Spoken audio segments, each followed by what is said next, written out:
Buenas noches y bienvenidos a un nuevo programa de la Bitácora del Miedo.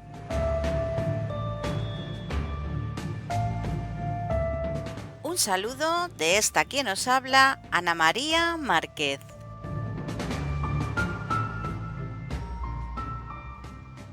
Buenas noches, Toño. Buenas noches, Ana. Esta noche tenemos un programa con unos contenidos muy interesantes, ¿verdad? Así es, Ana. Interesantes, impactantes, muy variado el programa. Bueno, pues vamos a comenzar rápidamente con el primer tema que ya sabes que siempre me gusta tratar y suele ser pues alguno que me ha llamado la atención, me ha impactado o que sale a colación de algo pues que hemos visto, hemos escuchado, ¿no? En este caso, Toño, ¿qué te parece si te cuento a ti y a los oyentes la historia de George Parrot, un forajido hecho zapatos? Ah, mira qué interesante. A ver, ahora sí ya nos dirás, Ana, con lujo de detalle, cómo fue esa extraña conversión. Pues sí, nos vamos a ir hasta el lejano oeste y allí tenemos pues a este forajido que en aquella época pues se dedicaba, ¿no?, pues a asaltar diligencias, a los asaltos a los trenes, todo eso que hemos visto siempre aderezados con esas películas, ¿no?, estadounidenses que tantos les gusta a los gringos, y a este forajido que al final de sus días acabó pues convirtiéndose en un par de zapatos y en una bolsa de medicinas. Pues adelante, vamos a escucharlo. Comenzamos.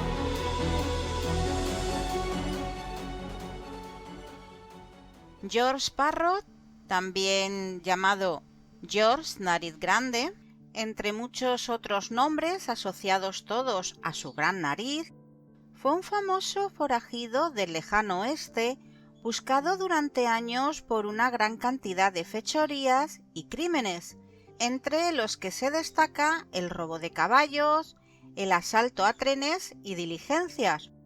Este hombre, el cual pertenecía a una banda liderada por Sin Enero, ha pasado a la historia no solo por su papel de ladrón de la frontera.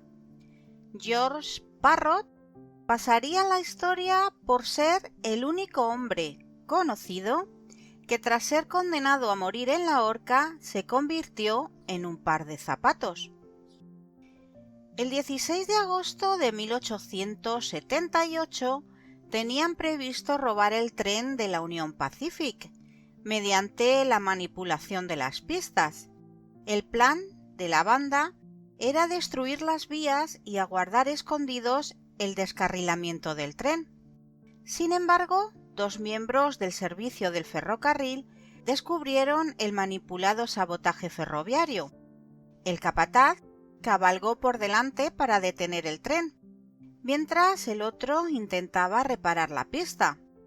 La banda quería disparar y acabar con los funcionarios, pero Parrot se opuso diciendo que él solo quería robar, no matar. Frustrado su plan, los forajidos no podían hacer nada, y silenciosamente vieron cómo la vía fue reparada y el tren de la Union Pacific pasaba sin ningún problema.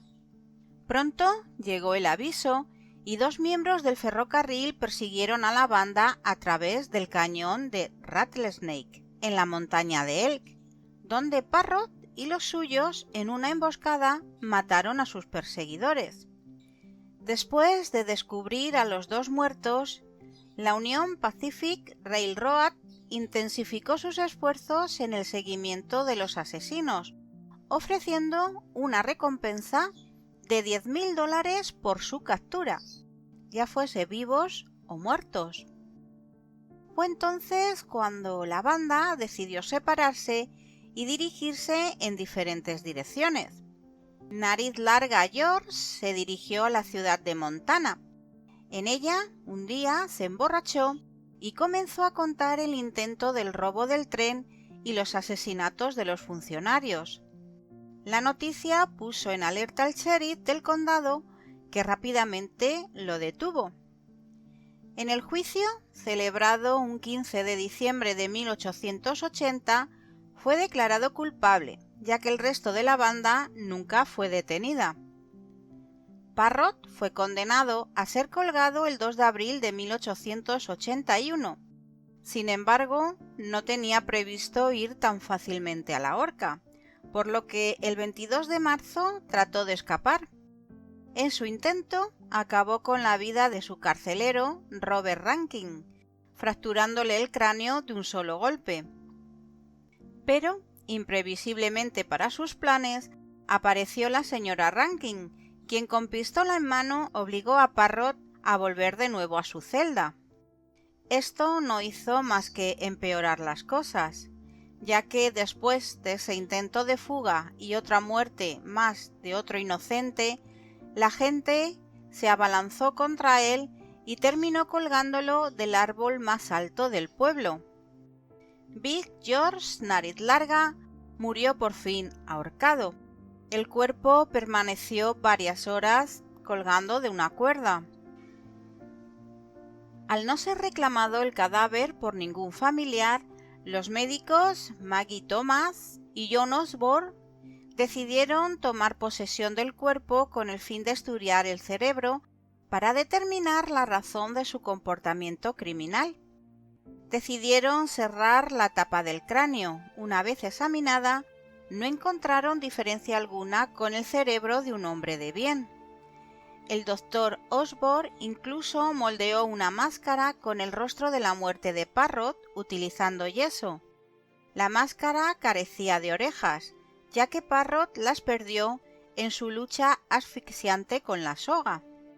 A continuación, extrajo toda la piel de los muslos y del pecho, para ser enviada a una tenería en Denver con unas instrucciones muy exactas. Utilizar la piel de George Parrott para hacer de él un par de zapatos y una bolsa de medicinas. Los zapatos indudablemente fueron utilizados por el mismísimo Dr. Osborne. El resto del cuerpo se mantuvo en un barril de whisky y sal alrededor de un año, para luego ser enterrado en el patio de atrás de la casa de Osborne. Si eso nos parece asombroso, más aún es el hecho de que este hombre fuera con posterioridad nombrado gobernador del estado de Wyoming, para luego convertirse en secretario de Estado del mismísimo presidente Wilson. Además, usó durante muchísimos años esos zapatos, los cuales fueron finalmente encontrados y bastante gastados, por cierto, en su casa, al igual que el cuerpo del propio George Parrott, enterrado en el patio de la vivienda del doctor. Hoy, el Museo del Condado de Carbon en Rawlins, en Wyoming, exhibe con orgullo la máscara mortuoria de Big George, su cráneo y los infames zapatos hechos con la piel del forajido. La bolsa de medicinas hecha con su piel bronceada nunca ha sido encontrada.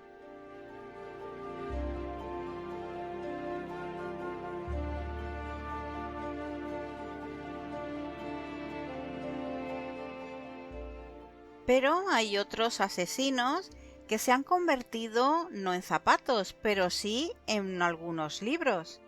Es el caso del asesino John Horwood, de cuya piel se hizo la cubierta de un libro. Cubrir libros con piel humana es una práctica conocida como bibliopegia antropodérmica. Era de particular interés en el siglo XIX, aunque se cree que se hacía desde mucho antes.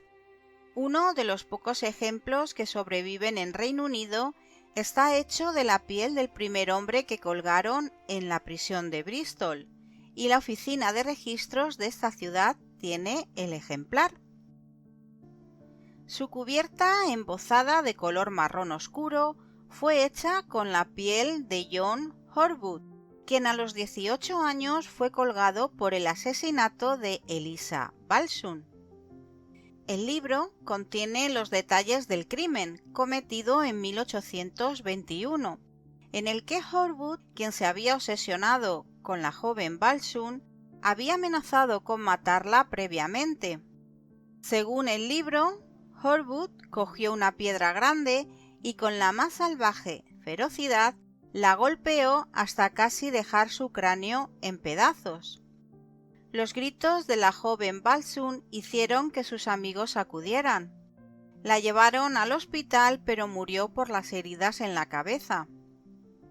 Tras su juicio y ejecución, el cirujano Richard Smith diseccionó el cuerpo de Horwood en una lección pública en el Hospital Real de Bristol.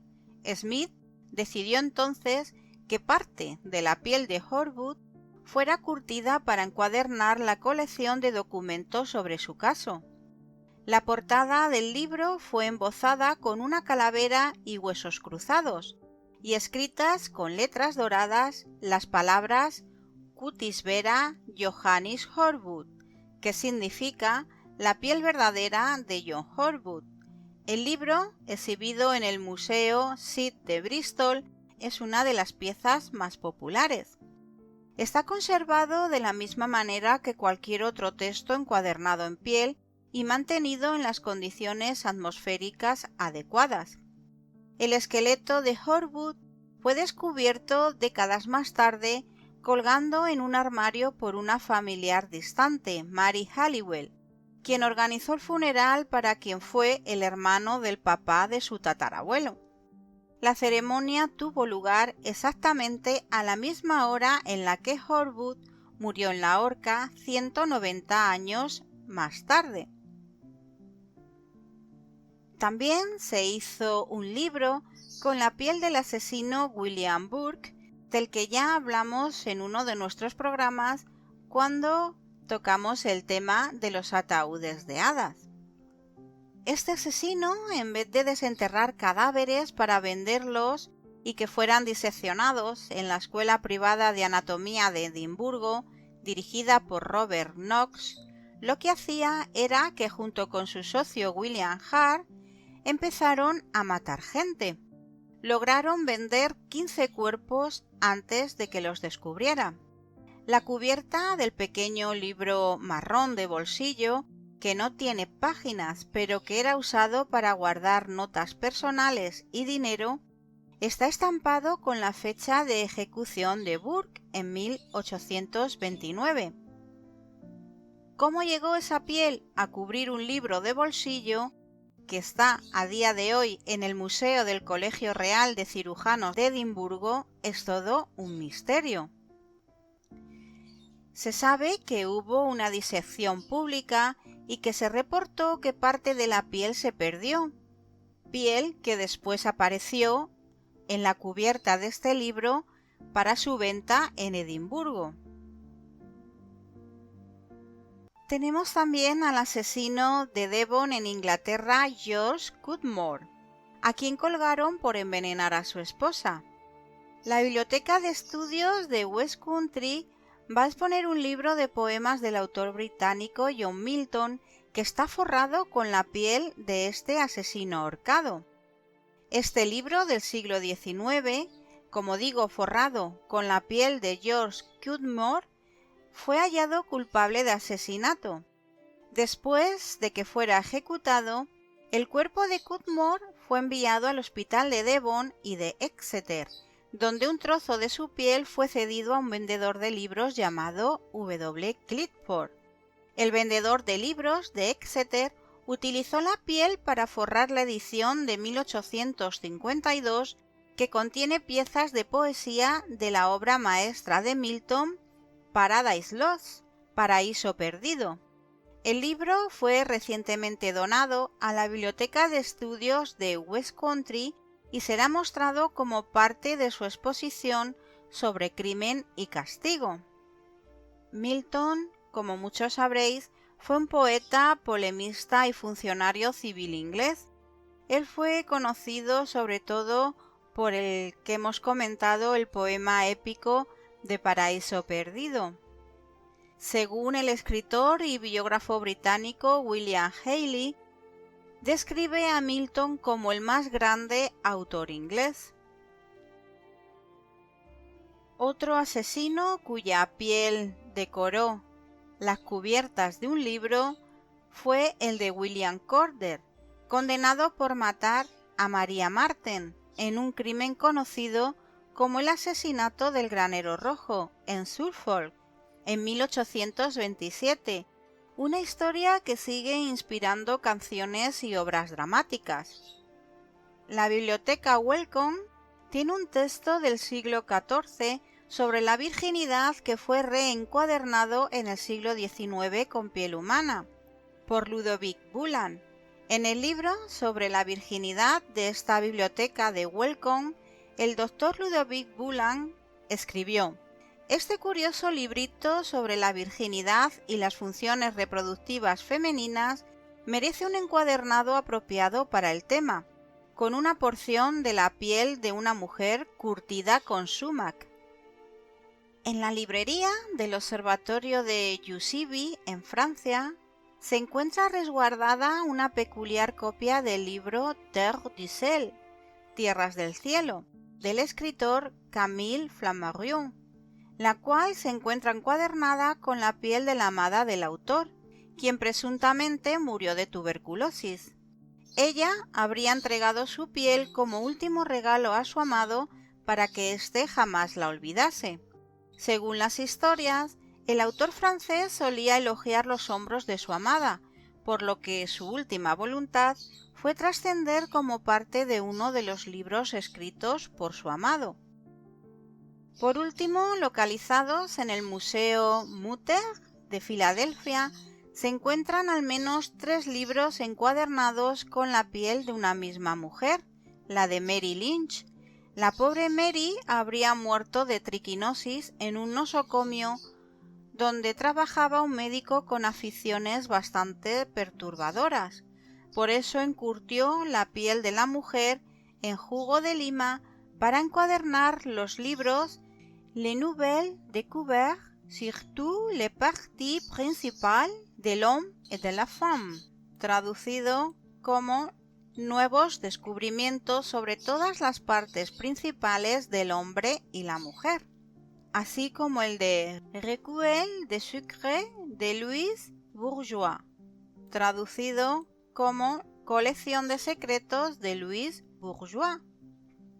También existe constancia de muchos casos voluntarios en los que el último deseo del fallecido era que se forrasen las tapas de algún libro, en concreto con su piel. Incluso algún escritor famoso recibió en su casa un paquete con la piel de una fan como regalo. De modo que si tenéis en vuestras casas algún ejemplar antiguo de dudosa procedencia, quién sabe, puede que sus tapas inertes tuviesen vida algún día.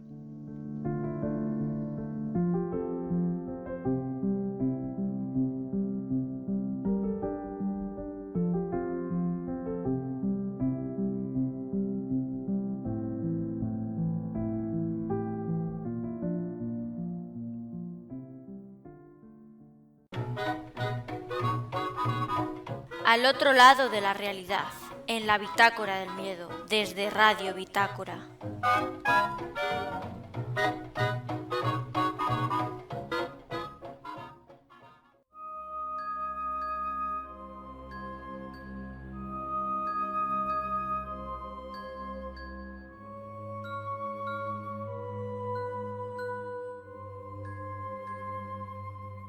Bueno, Toño, pues vamos a comenzar con el tema primero que vamos a tratar esta noche, que desde luego a mí es de los que más me gustan, ¿no? Oye, por cierto, yo no sé si en tu universidad teníais algún tipo de fantasma o de alguna cosa extraña. Desde luego yo en la Complutense, en mi facultad, no teníamos ninguno. O sea que... En la mía tampoco, Anita, ni madres. Nada. Bueno, pues fíjate, Toño, que la primera historia documentada de una casa encantada se sitúa a finales del siglo I en Atenas.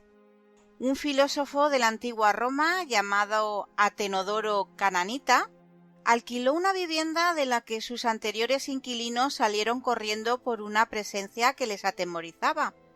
Una noche, mientras el filósofo estaba concentrado escribiendo, comenzó a escuchar el sonido de unas cadenas. Entonces una figura se le apareció y le guió hasta un punto concreto de la casa. Al día siguiente, Cananita excavó en ese lugar y encontró el cadáver de un hombre que se encontraba atado con grilletes y cadenas. ¿Qué te parece, No, pues muy interesante, Ana. Y aquí hay que mencionar también mucho que aquí la cuestión de una persona fallecida y que dejó claramente impregnada su energía en ese lugar. También sucede mucho con la cuestión de los tesoros, porque fallece mucha gente, o el tener enterrado un dinero o valores, pues de alguna manera es una forma de atar a las entidades y estas no puedan irse a descansar, ¿no? Todo va relacionado. Entonces, está embrujado, pero pues a lo mejor hay que encontrar el sentido o el origen a qué se deben esos efectos paranormales. Pues sí. Las universidades que hemos escogido para esta noche han tenido todas ellas algún tipo de experiencia paranormal en sus aulas embrujadas. A veces los estudiantes pues han visto el fantasma de un estudiante anterior que se suicidó, pero que continúa vagando por los pasillos. Otras veces son fantasmas hostiles que fueron víctimas de un asesinato espeluznante que nunca se resolvió. Los espíritus que residen en estas universidades pueden llegar a asustarte hasta la muerte. Pues ya estamos preparados, Toño, para viajar contigo a esa primera universidad que vamos a visitar. Claro que sí, Anita. Está la Universidad de St. Andrews, en Escocia. Pues es la universidad más antigua de Escocia, con casi 6 siglos de existencia, ¿verdad? Y además es considerada de las más embrujadas del mundo. Alberga dentro de sus paredes a 2 de los entes fantasmales más populares del país, el monje y la dama de blanco. Estos aparecieron en las ruinas de la catedral medieval y cementerio de la universidad. El monje fantasmal, vestido con un traje de monje, ha sido visto por los visitantes subiendo la torre de St. Rule. Puede decirse que este fantasma es amigable, ya que usualmente se aparece a los visitantes para preguntarles si necesitan ayuda y se aseguran de que encuentren los pasajes seguros. Luego encontramos a la dama de blanco, la cual ha sido descrita como una mujer con cabello largo vistiendo pues con un vestido blanco. Se le conoce por flotar a lo largo del terreno antes de desaparecer en la torre. Se cree que es el fantasma de una mujer joven, ¿verdad?, cuyo cuerpo fue hallado por canteros en 1868. Los hombres estaban trabajando para restaurar parte de la iglesia cuando encontraron una habitación oculta en la torre repleta de ataúdes. El único ataúd abierto contenía el cuerpo intacto de una hermosa joven utilizando un vestido de seda blanco. Vaya. Interesante. Pues sí. Vaya, con la Universidad de Escocia, ¿eh? De las más embrujadas del mundo. Desde luego que sí. Nos quedamos aquí en España y nos vamos hasta la Universidad de Córdoba.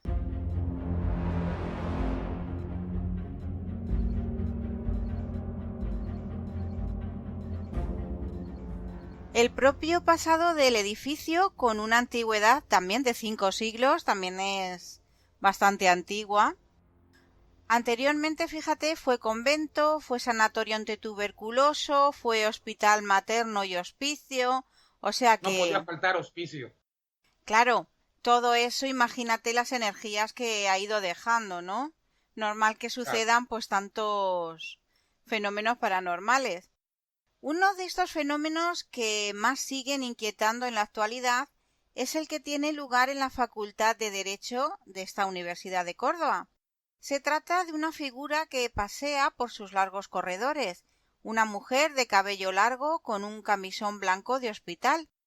Alumnos y trabajadores de la facultad siguen lidiando con esta extraña presencia en la actualidad, asegurando que se trata de una mujer con el alma en pena que perdió a su bebé en el parto cuando el edificio era un centro sanitario y, rota de dolor, se tiró desde el campanario.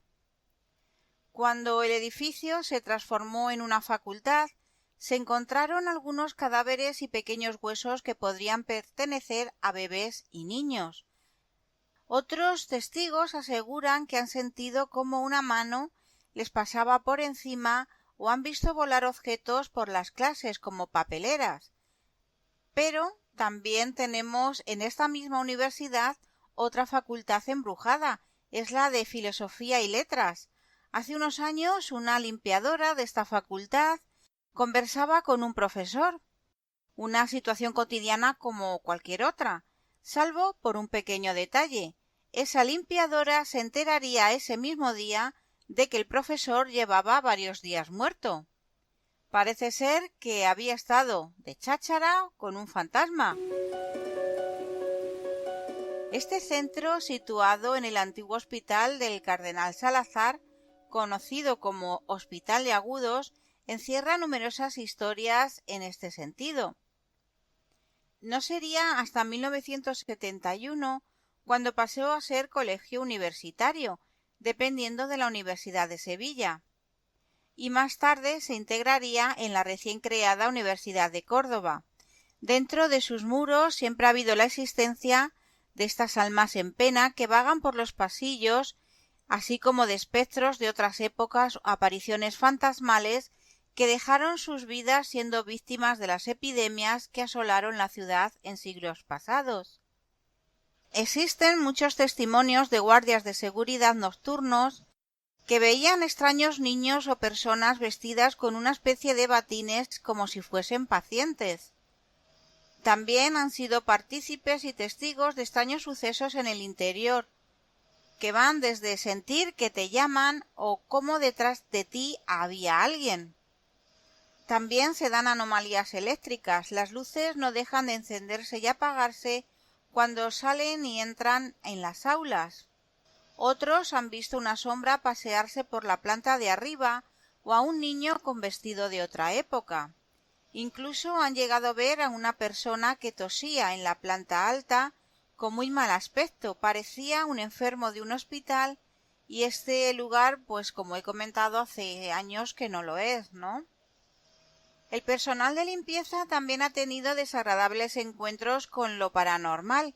Muchos limpiadores se han quejado de que cuando entran en determinadas estancias del edificio hay algo que hace fuerza al otro lado y forcejea para que nadie entre. Una de las limpiadoras comentaba que uno de los días pudo ver a un hombre que caminaba con dificultad. Nunca antes lo había visto. Parece ser que vestía de forma extraña, como con un pijama o algo a juego. El hombre caminaba hacia ella y cuando lo tuvo más cerca quedó horrorizada. Tenía la cara picada como de viruela y media cara casi desfigurada. Cojeaba de una pierna y entonces a unos 5 o 6 metros de ella desapareció. Desde luego, impresionante, ¿eh? Imagínate, Anita, ya con el tipo ese, el virulento, que se te aparezca, por el simple hecho de que, aunque estuviese vivo, te sale un tipo así, con esa belleza corporal, es para salir huyendo. Ahora agrégale que es un fantasma, ¿no? Pues sí, la verdad, madre mía. Pero eso sí, yo no me quedo a dormir en esa pinche universidad. No. Lugares muy pesados, ¿no? De mucha energía, de mucho sufrimiento, siento yo. Sí. Pues bueno, Ana, pasamos a la Universidad de Toronto, en Canadá.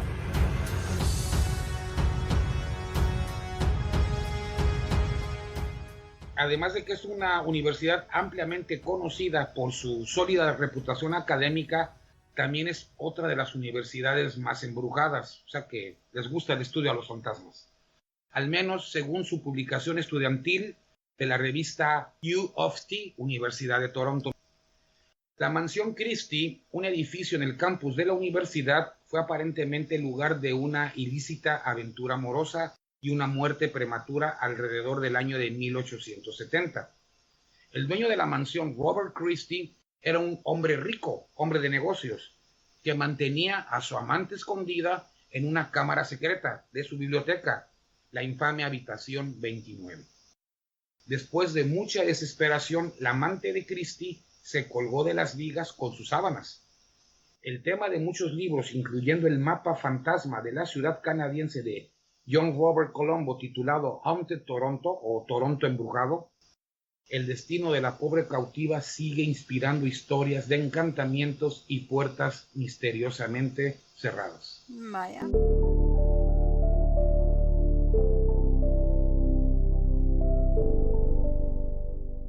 Pues nos vamos a la Universidad Ateneo de Manila, en Filipinas. En esta universidad, que es una de las más antiguas del país, antiguamente estaba dirigida por sacerdotes jesuitas. La universidad se convirtió en un campo militar en la época de la ocupación japonesa durante la Segunda Guerra Mundial. Los informes de fenómenos antinaturales incluyen avistamientos nocturnos de criaturas míticas que descansan junto al árbol de mango en el óvalo del instituto y apariciones misteriosas de soldados japoneses fumando cigarrillos enrollados en el dormitorio Cervini. Esta sí Pues que bueno, da yuyu, ¿no?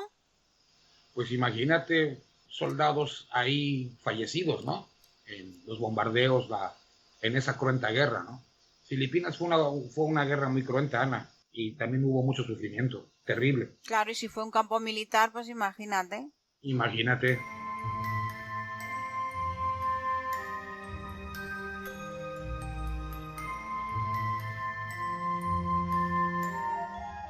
Ahora está la Universidad de Nagasaki en Japón. Siguiendo hablando de japoneses. Sí. Ubicado en Japón, en la Universidad Nacional del país fue establecida oficialmente en 1949, o sea que unos años después de que fue bombardeada nuclearmente, ¿no? Qué ironía. Aunque la Facultad de Medicina se estableció en 1857. Los hechos en este lugar se cree que ocurren debido a una de las mayores catástrofes sucedidas durante la Segunda Guerra Mundial, pues ahí está la relación, ¿no? El 9 de agosto de 1945, Estados Unidos lanzó una bomba atómica en la ciudad, dando como resultado más de 80,000 personas muertas, y esto en instantes. Esta universidad estaba ubicada a solo 600 metros del epicentro del ataque, y prácticamente pues fue destruida, fundida diría yo. Alrededor de 800 personas, incluyendo estudiantes, médicos y otros profesionales que estaban en el campus aquel trágico día, fallecieron. Debido a tan horripilante forma en que murieron, no es sorprendente para muchos que los espíritus de las víctimas aún rondan por el lugar, la cual fue restaurada en 1950. Después de años de ocurrido el trágico evento, estudiantes, empleados y visitantes han reportado escuchar escalofriantes gritos y llantos, así como sentir el aroma de la carne quemada, la cual se intensifica en cada aniversario del ataque. Qué horror. Porque mira que el olor a carne quemada debe ser terrible, ¿eh? Sí.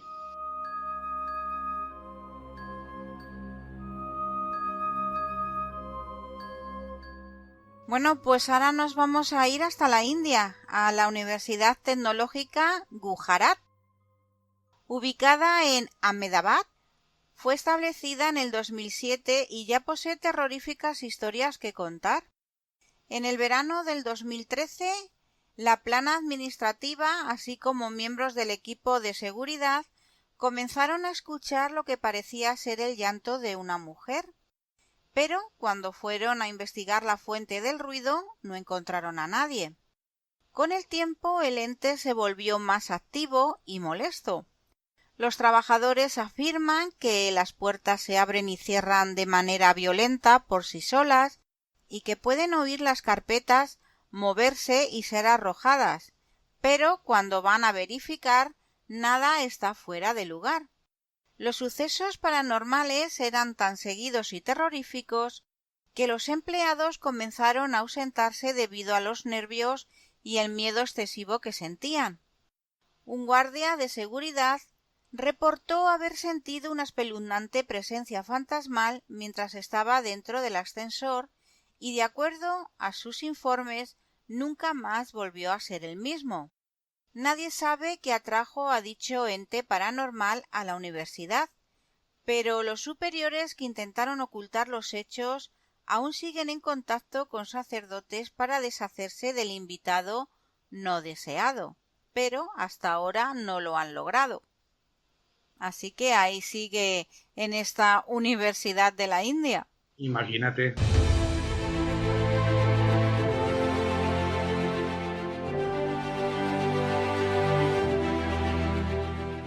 También está la Universidad de Fordham en los Estados Unidos.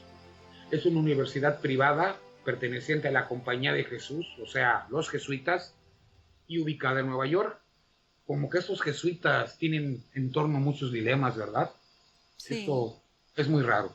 Los monjes aparecen mucho. Sí, ¿verdad? Hay muchos rumores, historias y especulaciones en torno a la Universidad de Fordham y fantasmas que parecen persistir. Puede tener algo la relación de que ahí se filmaron escenas de aquella película tan famosa del Exorcista. Aunque el campus tiene más de un siglo y está construido en el terreno que alguna vez estuvo un hospital, cualquiera que sea la razón, Rose Hill se considera repetidamente como uno de los campus más embrujados de todo Estados Unidos. Fue construido en 1841 encima de un par de edificios más antiguos, en la mansión Old Rose Hill, y un antiguo hospital que fue derribado en la década de 1830. Se dice que el área más embrujada de la universidad es Keating Hall. Una noche, en la década de 1970, un guardia de seguridad se sentó a tomar un descanso en una de las cómodas sillas del sótano. A pesar de estar solo, el hombre escuchó un portazo. Su curiosidad y sospecha dieron paso al miedo total cuando las sillas comenzaron a moverse y golpearse contra las paredes, como si las aventaran, vamos. El guardia salió corriendo del edificio, no es para menos. Inclusive algunos dicen que dejó los zapatos y nunca regresó al campus. En la entrada del primer piso, los estudiantes con frecuencia se sienten como si los estuviesen observando. Y hay distintos puntos fríos incluso en los días más cálidos. Muchos estudiantes también informan haber sentido una mano fría agarrar su hombro en el pasillo, incluso cuando no hay nadie alrededor. El Martyrs Court de Keating Hall también alberga a un par de fantasmas. El que se sabe que se esconde detrás de las cortinas de la ducha en los baños de Martyrs Court. No intentes mirar debajo de la cortina antes de entrar. Eso no te salvará. Los estudiantes nunca ven sus pies debajo de la cortina. Pero cuando la retiran, ven a una niña rubia mirando al frente. Este parece ser uno de los eventos fantasmales más frecuentes reportados. Además, los estudiantes a veces escuchan la risa de los niños en las paredes. Otro fantasma es el de un joven que camina sin rumbo por el pasillo antes de desaparecer. Aunque es uno de los dormitorios más nuevos del campus, construido en el 2000, O'Hare tiene un fantasma propio. Uno de los trabajadores de la construcción sufrió un infarto mientras trabajaba en el techo y murió trágicamente. Los estudiantes han informado del sonido de martillazos en las paredes como si el espíritu del hombre todavía estuviera tratando de terminar el trabajo. Finlay, antes de convertirse en un dormitorio, fue la ubicación de la Facultad de Medicina de Fordham. En los lobbies, los estudiantes pudieron observar disecciones de cadáveres y el sótano sirvió como lugar de espera para los cuerpos sin vida. Más de una vez los estudiantes han despertado en medio de la noche sintiendo como si alguien les estuviera agarrando la garganta, haciéndoles difícil respirar, o sintiendo un tirón en el dedo del pie como si fueran un cadáver marcado. Madre mía. Lo tiene todo. Esta, desde luego, no se salva por ningún lado. No, pues yo ahí no me iría a estudiar tampoco. No, esta, desde luego... Vamos, me voy antes a la de Escocia.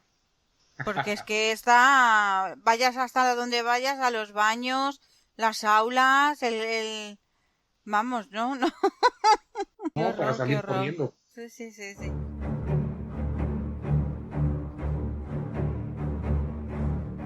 Bueno, pues nos vamos a ir también a otra que hay allí en Estados Unidos, que es la de Gettysburg. Se dice que Gettysburg College es una de las universidades más embrujadas también del mundo. Yo creo que todas se ponen el titulito de la más del mundo.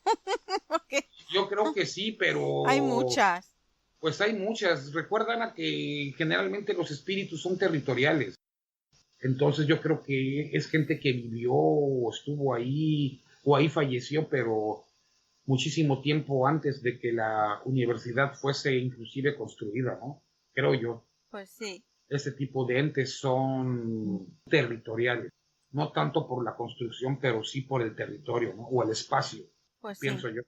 Los estudiantes han visto apariciones fantasmales como la de un soldado de la Guerra Civil parado en la parte superior del Pennsylvania Hall, un joven que aparece en el borde de una ventana y una variedad de otros fantasmas que asustan a los estudiantes al mirar espejos o relojes para luego desaparecer repentinamente. Una de las historias de fantasmas más aterradoras que salió de esta universidad involucró a dos administradores de esta. Los administradores estaban trabajando hasta tarde cuando se toparon con lo que parecía ser una sala de operaciones sangrienta de la Guerra Civil. La pareja dijo que incluso se les acercó uno de los médicos salpicados de sangre, que les preguntó si podían ayudar con un paciente. Asustados, la pareja fue a buscar a un guardia de seguridad para describir los horrores que habían visto. Cuando el guardia de seguridad los llevó de vuelta a la escena sangrienta, todos sus rastros habían desaparecido. ¡Wow! Yo Impresionante, más ¿eh? que nada, a lo mejor pasaron a un cambio de dimensión, ¿no? Puede ser. Ya de repente entraron a un vórtice y se trasladaron de época, ¿no? Sí, yo creo que es que a veces se solapan las Sí, dimensiones. como hay tanta Entonces, concentración de energía, volvemos a lo mismo, mucho sufrimiento, a lo mejor ahí quedó una puerta abierta, ¿no? pues quién sabe. De hace ir y venir, ¿no? De Sí. cambio de Claro, plano. ahí está la diferencia entre lo que es un fantasma y lo que es un espectro, porque un fantasma puedes interactuar con él, incluso llegar a hablar. Sin embargo, lo que es un espectro, no, porque los espectros repiten acciones cotidianas que ellos realizaban en ese lugar y no llegan a interactuar contigo, pero aquí sí que interactuó, porque le pidió que le ayudara Sí, con un y te puedo paciente. asegurar que ese militar salpicado de sangre estaba viviendo ese momento trágico y de repente se encontró con estas personas, ¿no? Claro. Oye, ayúdenme, ¿no? ¿Eh? Sí, sí, impresionante, la verdad, muy, muy interesante.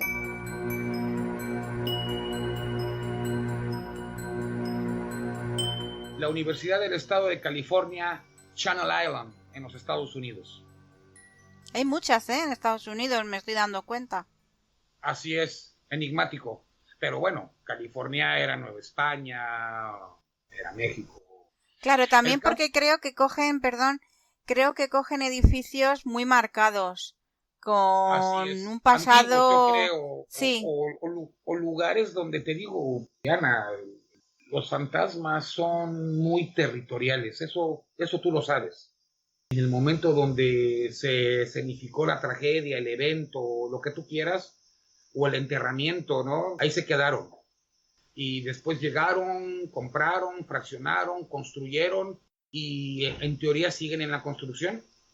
Inclusive se ha sí, comprobado muchas veces que en construcciones modernas de repente hay apariciones, pero oye, es que es nuevo, no tiene ni 10 años, tiene 5 años de construido. Bueno, sí, pero hay que saber, hay que irse a la historia, qué sucedió cuando era simplemente un predio o era puro bosque o era puro monte, ¿no? claro, mejor han construido sobre un cementerio indígena, imagínate, entonces, Lo que haya sido, ¿sí? Así claro. es.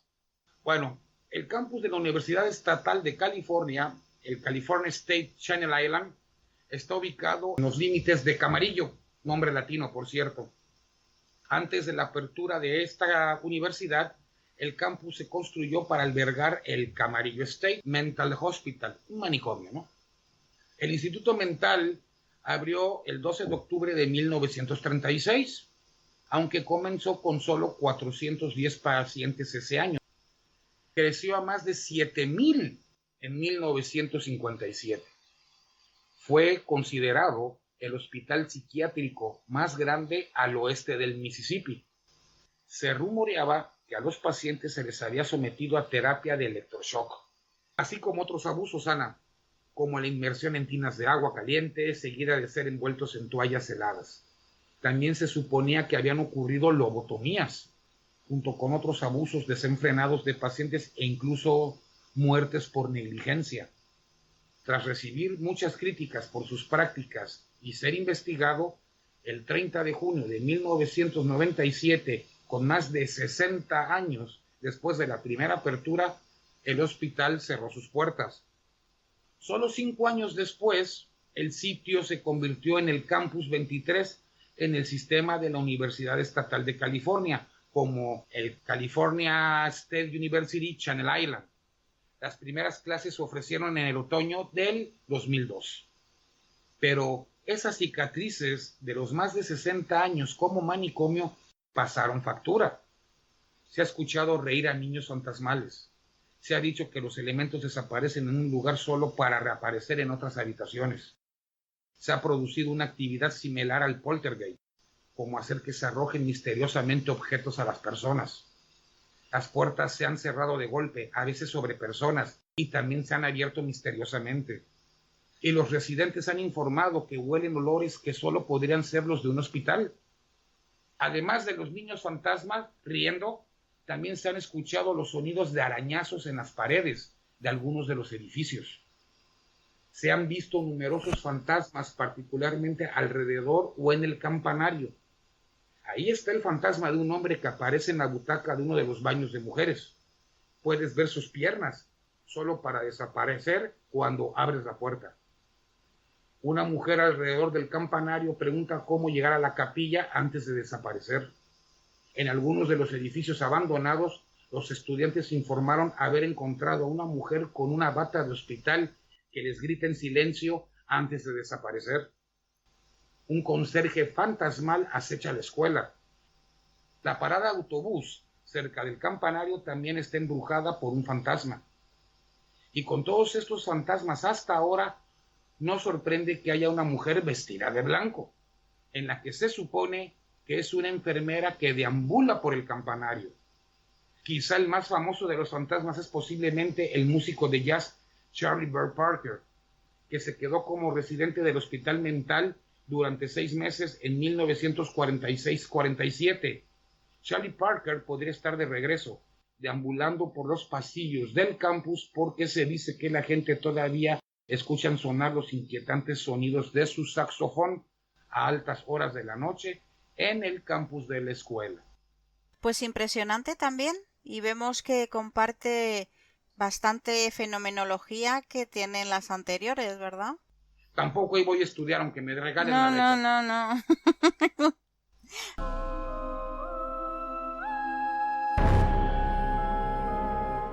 La Universidad de Boston, pues también es una universidad que tiene sus fantasmas. Supuestamente está el espíritu de uno de los dramaturgos más conocidos de Estados Unidos, Eugene O'Neill. Los residentes de la sala han informado de sonidos espeluznantes.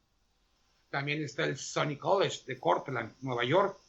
Claro Hall ha tenido su parte de avistamientos de fantasmas por parte de antiguos residentes.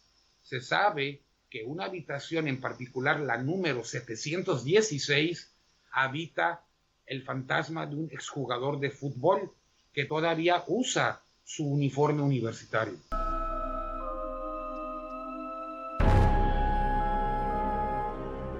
Bueno, Toño, pues hemos hecho hasta aquí un pequeño repaso porque hay muchísimas y, como digo, en Estados Unidos una barbaridad de ellas.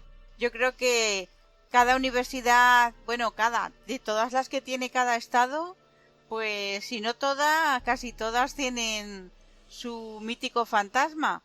Pero bueno. Pues yo creo que sí, Ana, yo creo que sí, debe de haber más. Lo que pasa es de que, si te das cuenta, todo este tipo de situaciones se dan por testimonios de la gente, trabajadores, gente de limpieza, gente del servicio escolar, estudiantes, profesorado. Yo creo que debe de haber muchísimas más. Lo que pasa es de que los mismos, por ejemplo, dueños o la rectoría de la universidad, pues no van a decir que espantan, ¿no? Simplemente ahora sí que se fueron dando secretos a voces, ¿no? Claro, al final todo se sabe. Siempre hay alguien que finalmente cuenta lo que está ocurriendo. Y como hemos visto, ahí parece ser que un patrón común entre todas ellas y es precisamente el que se hayan elegido edificios antiguos que antes de haber sido universidad pues han tenido otras funciones, principalmente hospitales y hospicios. Exactamente, han tenido otras funciones como hospitales, orfanatos, nosocomios, en fin. Sí, o sea, y eso es general en todos lados, ¿no? Por ejemplo, aquí Sí, en Veracruz, que es una ciudad antigua, por ejemplo, el Museo de la Ciudad. ¿Qué fue antes el Museo de la Ciudad? Un hospital, después fue un hospicio. sí. O el Museo de la Ciudad de Veracruz. ¿Qué fue antes de que sea el Museo Estatal de Veracruz, por ejemplo? ¿Qué fue? ¿Un hospital? ¿O mucho antes? ¿Qué fue? Un convento y después fue un hospital. Y Pues ya después justo. hicieron museo, ¿no? A finales del siglo XIX. Pues justo los Pero, ingredientes para que se pues, pues, produzcan pues, los fenómenos que se están dando, desde luego. pues por eso creo yo que espantan mucho, ¿no? Oye, una cosa curiosa, Toño, no he encontrado ni una sola universidad mexicana donde haya fantasmas. Me ha parecido muy curioso. Pero sí debe de haber.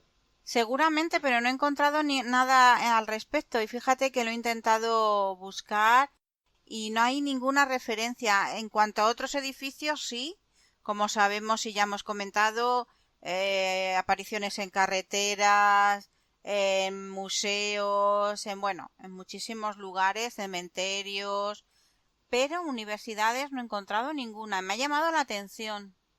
Sí, ¿sabes qué es lo que sucede, Ana? Ahorita ya más o menos haciendo hincapié en lo que dices, es de que ya la gran mayoría de las universidades aquí en México se concentraron en edificios modernos, hechos posteriormente. Por ejemplo, la UNAM.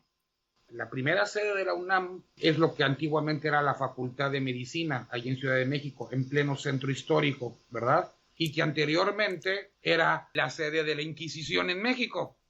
Pues con más razón para que hubiera algún tipo de No, aparición. pero ya no es sede de la Universidad Nacional Autónoma de México.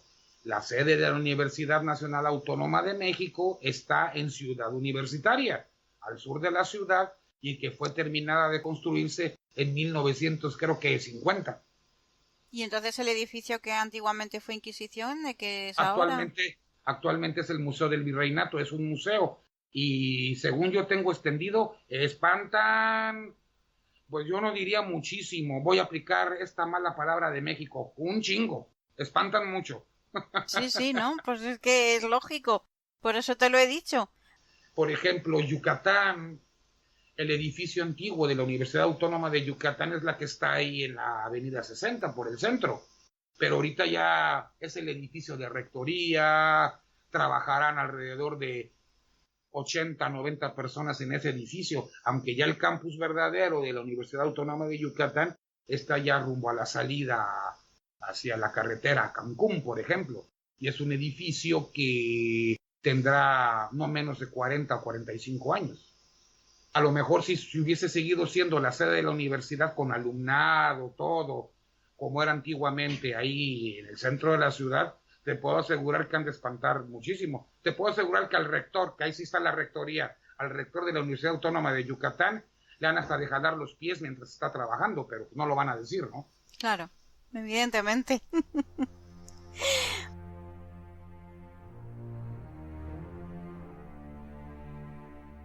Bueno, pues nosotros lo dejamos aquí y vamos a continuar porque todavía nos quedan muchos temas por tratar aquí en la Bitácora del Miedo.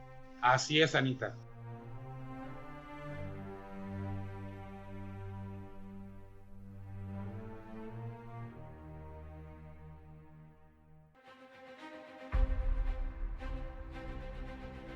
Al otro lado de la realidad, en la Bitácora del Miedo, desde Radio Bitácora.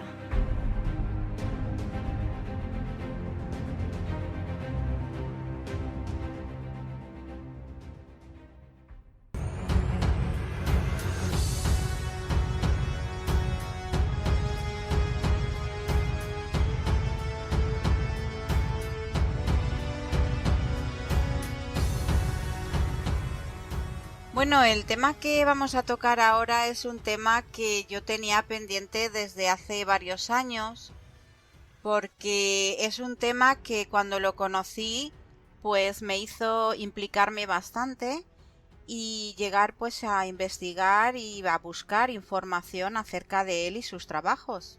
Aunque evidentemente en esa época poco se podía hacer porque todas las hipótesis que se tenían pues acababan en un punto muerto. Me estoy refiriendo al caso del Dr. Greenberg y la forma en la que desapareció. Ahora ha salido hace un año o así un documental hecho además por un español que da algunas pistas acerca de lo que pudo ocurrir con este gran hombre al que algunos han llegado a llamar el Tesla mexicano. Yo he querido ponerle a este tema el nombre de el proyecto Stargate del Dr. Greenberg porque, como luego veremos más adelante, tiene mucha relación con lo que supuestamente le ocurrió.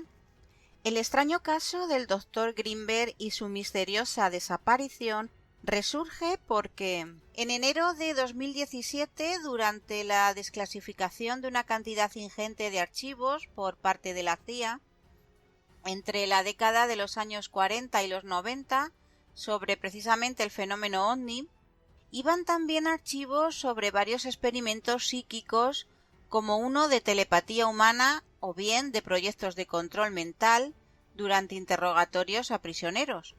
Uno de esos archivos desclasificados en concreto es el de la teoría sintérgica del Dr. Greenberg, además del proyecto Stargate, que es el nombre en código de un proyecto, valga la redundancia, sobre habilidades sobrenaturales o psíquicas para uso militar y de inteligencia.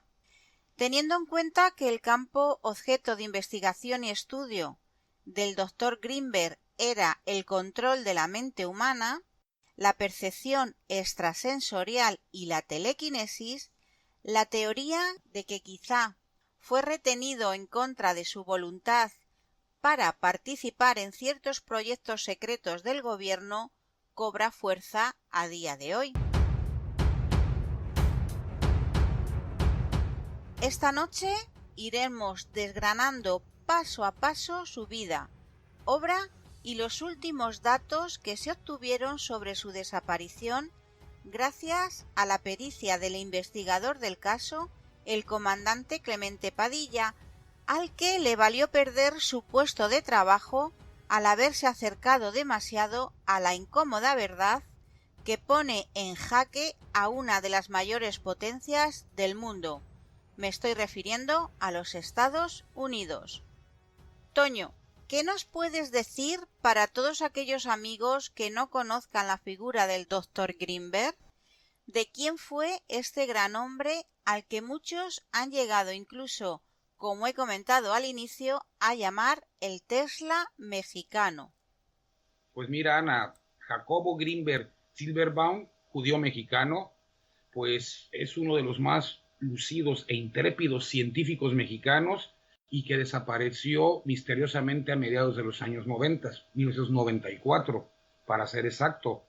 Como legado dejó una ejemplar actitud en el estudio científico de la conciencia y la fundación del Instituto Nacional para el Estudio de la Conciencia y más de 50 libros escritos, así como muchos e innumerables estudios e investigaciones, inclusive se dice que muchas son inéditas.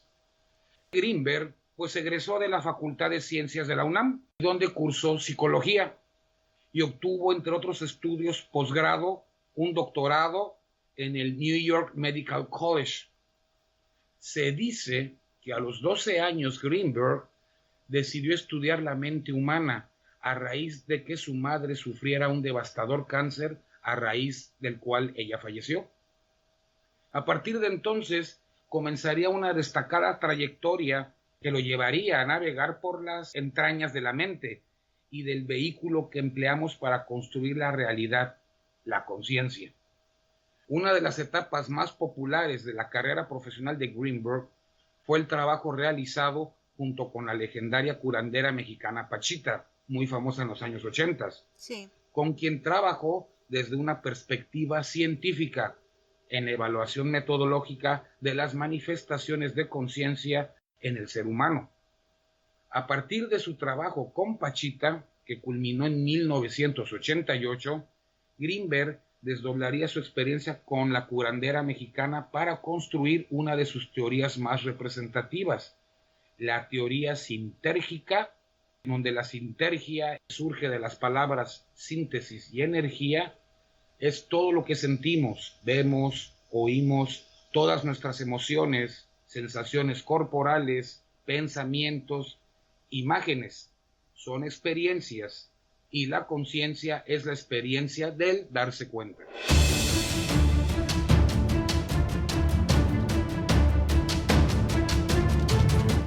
Curiosamente, esta vanguardista manera que tenía Greenberg de abordar científicamente diversos aspectos de esos mundos metafísicos a los que, según él, está expuesto el ser humano, atrajo el interés de agencias militares de Estados Unidos, aquellas mismas que intentaron hacerse con los servicios de Greenberg, recibiendo invariablemente una y otra vez la negativa por parte del investigador.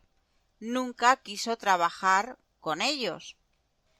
Entre algunos de los estudios que encabezó Jacobo Greenberg, ya fuese dentro del Instituto Nacional para el Estudio de la Conciencia, que fundó él mismo en la UNAM, se encontraban intrigantes temáticas en torno a la relación de la mente con la materia. Desde la posibilidad de entrenar a niños propensos al desarrollo de herramientas cognitivas calificadas como extrasensoriales, hasta ortodoxos análisis y evaluaciones prácticas de las actitudes paranormales tanto de brujos, yogis como chamanes. De hecho, como bien has comentado tú, Toño, conoció a Pachita, esta curandera mexicana, que se la reconoce como la única cirujana psíquica. Pachita es increíble porque poseía un control extraordinario sobre la materia y la energía, y era capaz de realizar operaciones quirúrgicas como trasplantes de órganos, en los cuales objetos y órganos biológicos se materializaban a partir de la latez espacio-tiempo, que sería como una especie de enrejado o celosía que contendría toda la información del universo en cada uno de sus puntos. También se la conoce como una red o matriz energética o holográfica, que en otras culturas ha sido descrita con otros nombres como Akasha, el collar de las perlas de Indra o Shunyata. Pero fijaros que la ciencia la ha denominado como campo cuántico, pues precisamente esa látex, esa matriz holográfica, ese campo cuántico que describe la ciencia, es lo que tanto investigó y sobre lo que se sustenta toda la teoría sintérgica de Jacobo Greenberg. Además, Pachita aseguraba que estaba poseída por el espíritu de Cuauhtémoc, a quien ella llamaba el hermanito. Hay que decir que Cuauhtémoc fue el último tlatoani o gobernante mexica de lo que era la capital de México, Tenochtitlán. Según contaba, Cuauhtémoc se apoderaba de su cuerpo físico para realizar todas aquellas operaciones en las que ella intervenía. Otro de los temas que más tiempo de trabajo le ocupó al doctor Greenberg fue la telepatía, entendiendo este fenómeno como la transmisión de información entre dos cerebros separados en el tiempo o en el espacio. Pero Toño, Jacobo Greenberg tuvo otras teorías y otras líneas de investigación muy interesantes que también están relacionadas con todo esto que he comentado hace un momento. Así es, Anita. Otra teoría especialmente interesante entre las logradas por Greenberg es la que se refiere a la visión dermoóptica, una habilidad extrasensorial, en el que el científico estuvo trabajando con niños mexicanos, particularmente de la ciudad de Toluca, ciudad cercana a Ciudad de México, por cierto, capital del Estado de México. ¿Y en qué consiste esto de la dermoóptica, Toño? La dermoóptica consiste en hacer una lectura sin necesidad de tocar absolutamente nada, solamente con las variaciones dermográficas, con los sensores que tenemos en los pulpejos de los dedos. Básicamente se refiere a la aptitud de percibir imágenes o textos a través de la piel.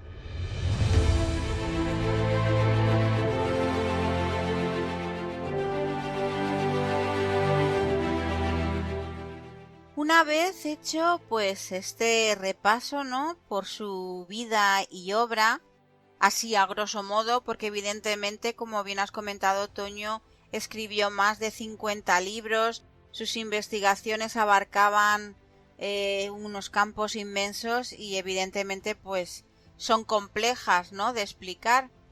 Ahora vamos a pasar a ese momento en que el doctor Greenberg desaparece y cómo se van desarrollando los hechos, qué personas estuvieron involucradas, las hipótesis que se formularon entonces, y vamos a ir desgranando paso a paso toda esta parte de sus últimos días.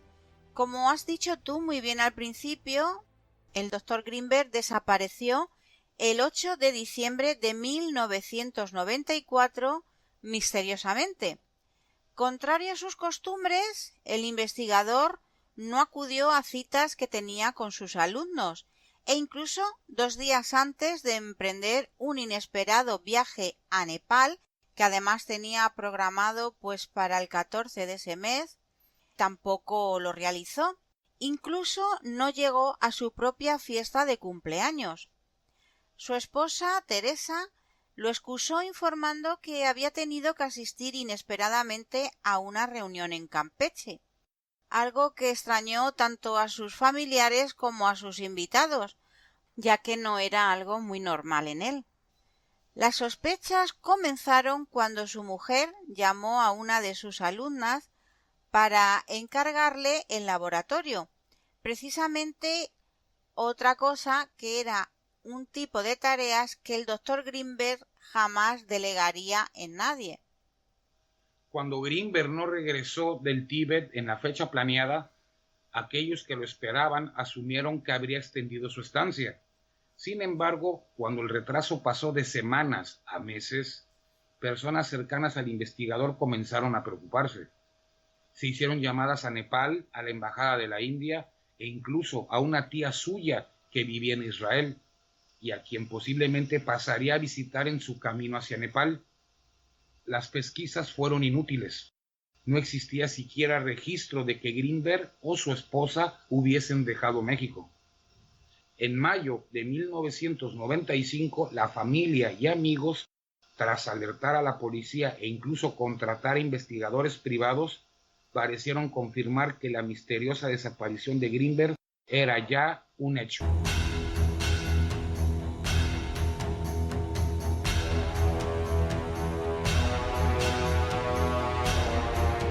Pues sí, fíjate, Toño, que como hemos comentado al principio, las teorías alrededor de su desaparición fueron muchas, así como las respuestas pues fueron pocas, ¿no?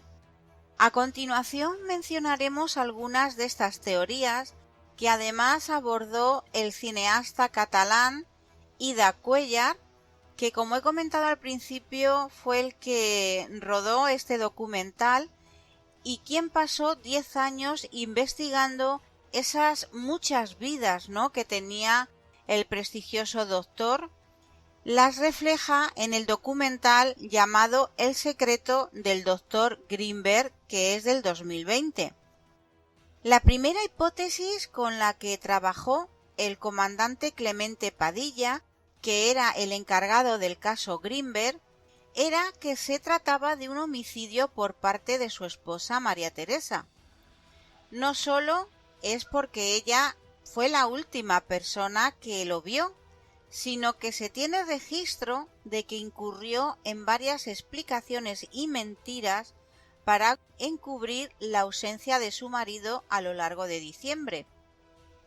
Familiares y amigos sabían que el propio Greenberg no se llevaba nada bien con ella e incluso le dijo a uno de sus hermanos que tenía miedo de su mujer y por eso ya no dormía en casa, sino en una camioneta de su propiedad.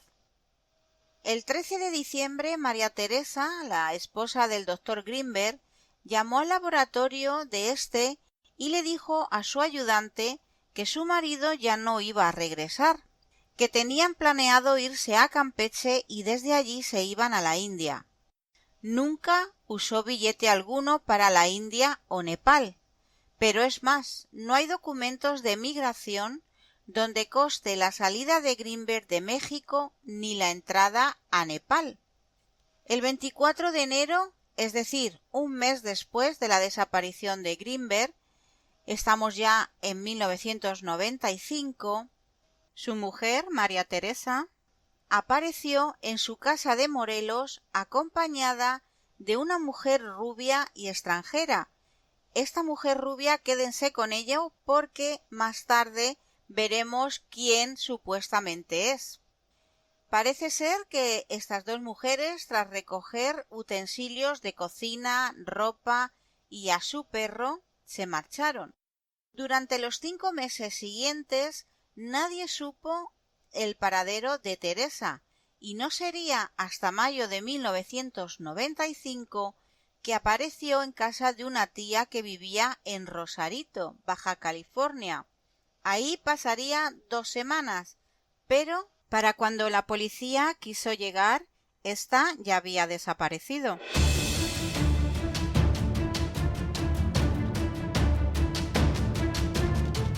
Una de las líneas de investigación o especulación señala la probable intervención de agencias de inteligencia estadounidenses, como siempre, intervencionistas, que tras la negativa de Greenberg para colaborar voluntariamente, y lo digo entre comillas, con ellas, pudiesen haber optado por el rapto. Esto pudiese haber sucedido con la anuencia del gobierno mexicano, inclusive. En este caso, la intención habría sido hacerse de la experiencia y la información que el investigador acumuló a lo largo de sus innumerables estudios para aprovecharla en beneficio de las agendas que caracterizan a estos organismos, la manipulación social y las psicotecnologías orientadas a fines bélicos. De hecho, hay quien especifica que fue secuestrado para colaborar a la fuerza en un proyecto que involucraba la creación de misiles psíquicamente dirigidos llamado Stargate. Un dato curioso es que cuando entraron a las casas que tenía Jacobo Greenberg para hacer un registro, los investigadores se encontraron con que faltaba las CPUs, CD-ROMs de los ordenadores que tenía, tampoco libros o las tesis sobre las que estaba trabajando. Esto me recuerda el mismo modus operandi que pasó con Tesla cuando murió, que desapareció pues todos los papeles que tenía, todas sus investigaciones, y ya sabemos qué agencias fueron las que se lo llevaron, ¿no? Así es, definitivamente. Cuando su hija hizo el anuncio de su desaparición en televisión, hubo multitud de llamadas, pero solo una de ellas tuvo la suficiente credibilidad para el comandante Padilla. Era el de una persona que dijo trabajar poniendo gasolina en Boulder, Colorado, y que vio aterrizar un avión Cessna, del que bajaron a 2 personas, un hombre y una mujer, el hombre de unos 40 años y barba, la mujer baja y de melena negra. Iban escoltados por un hombre del FBI y una mujer rubia, pues al parecer de la CIA. Aquí hace acto de aparición de nuevo Ana, la famosa mujer rubia que comentaste anteriormente. Exacto. A quienes reconoce porque echaban gasolina y al pagar enseñaban siempre su identificación. Muy interesante, la verdad. Pero como vamos a ver, todo esto luego es como un puzzle en el que luego las piezas se van Encajando. van encajando, ¿no? Así es. Esto, como hemos dicho al principio, reforzaría la teoría del secuestro para hacerse con las investigaciones del Dr. Greenberg, quien, como he dicho al principio, siempre voluntariamente se negó a entregar a Estados Unidos. Pero fíjate, Toño, es que es curioso porque todo parece que se desata en noviembre de 1994, es decir, un mes antes de la desaparición de Greenberg. En ese mes, Greenberg asistió en Costa Rica a una conferencia muy importante en donde habló precisamente de la comunicación telepática entre México y la India que iban a realizar. Se trataba de un experimento de potencial transferido de cerebro a cerebro sin ninguna conexión eléctrica entre ambos países. Cuando Greenberg regresa a México, ya vuelve diferente. Los amigos y los familiares dicen que está nervioso, que está deprimido, que vive con miedo y con una gran tensión. Toda esta situación le hace llegar a ingresar en el hospital y es diagnosticado con un estado de pánico con estrés. La pregunta aquí es, ¿le había amenazado ya el FBI en Costa Rica al enterarse de ese proyecto, ¿no?, que tenían pensado hacer entre México y la India? ¿Sabía él lo que le iba a pasar y por eso su estado de ansiedad?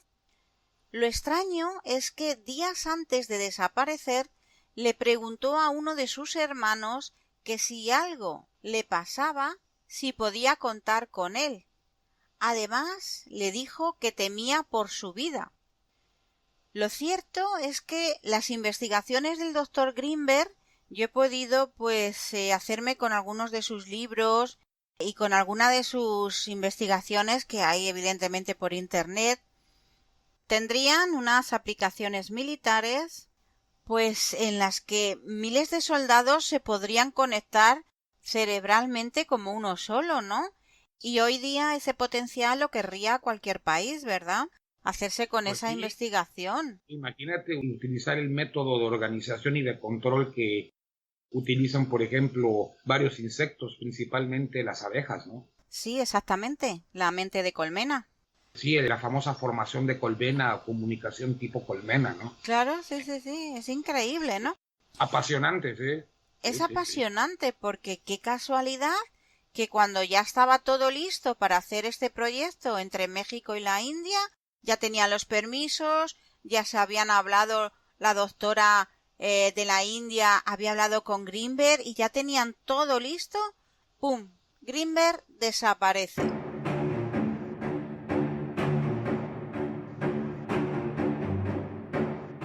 Pero es más, la Rand Corporation, ubicada en Boulder, Colorado, es el lugar al que supuestamente llevaron a Greenberg y a su esposa, según el testimonio de este señor que echaba la gasolina allí en Boulder, Colorado. Investigando, se supo que la Rand Corporation es una empresa filial de la Secretaría de Estado norteamericana que controla toda la ciencia, los descubrimientos y las investigaciones. Y curiosamente ya habían hecho un experimento de personas que estando dentro de un submarino tenían que mandar un mensaje mentalmente a un satélite que se encontraba fuera. Es decir, que querían a toda costa lo de Greenberg porque ya estaban ellos detrás de este tipo de avances y de proyectos, ¿no?, mentales. Definitivamente ya se estaban frotando las manos. Esto va a ser para nosotros, es nuestro. Se ve el intervencionismo de este país imperialista. ¿Qué te puedo decir, Ana, no? Inclusive ya con lo que se fue desvelando con el paso de los años, inclusive es un proyecto que la CIA o los organismos, las organizaciones estadounidenses ya lo toman como suyo propio, ¿no? Inclusive, hasta te lo quitan, ¿no? Una cosa muy parecida con el Tesla original, ¿no? Con Nikola Tesla, ¿no? Yo siento que es un caso de, es la misma historia, ¿no? Pues sí, la verdad es que sí.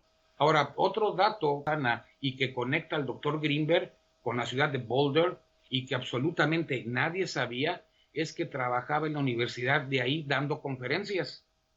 Ahí había reuniones secretas a las que Greenberg asistía sin ir en vuelos directos, sino que llegaba a aeropuertos aledaños y luego llegaba en coche a Boulder.